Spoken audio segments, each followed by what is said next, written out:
Kasing init ng sikat ng araw ang tindi ng determinasyon ng mga batang atleta na kalahok sa Pampanga Schools Division Athletic Meet o PASDAM. Ginanap ang opening ceremony sa Brenzigao Convention Center and Sports Complex sa siyudad ng San Fernando, Pampanga nitong Sabado, March 4. 6 na koponan sa elementary at 6 na koponan sa secondary grade levels ang nagtagisan ng galing sa iba't ibang sports tulad ng volleyball, athletics, basketball, chess at iba pa. Ayon kay Sammy P. Sampang, ang Chief Education Supervisor ng Department of Education Region 3, ito ang daan na kailangan tahakin ng mga batang atleta patungo sa palarong pambansa.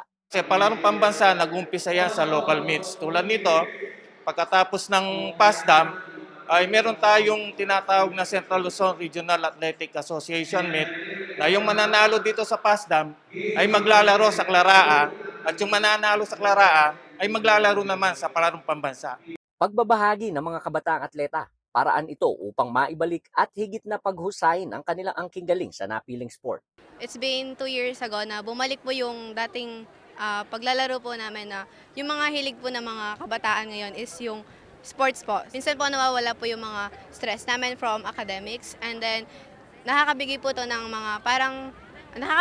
ng friendship to the other school and to our teammates po. Si Hana Zechariah Ibe, 8 taong gulang, ang isa sa mga pinakabatang kalahok sa PASDAM. Hindi lamang ang paglalaro ng chess sa kanyang murang edad ang layunin, kundi ang magkaroon daw ng mas maraming friends. Ayon pa sa DepEd, hindi lamang umano physical benefits ang makukuha ng mga batang atleta sa paglalaro ng sports. Naniniwala po kasi tayo sa academe na hindi lamang intellectual yung ating pinapalakas. At naniniwala tayo na ang isang bata na may malakas na pangangatawan ay magkakaroon yan ng malakas at malusog na isipan. Kaya po, binabalansin natin yung pangangatawan ng bata sa pamamagitan ng sports para maging malakas siya at tuluyan maging matalino din.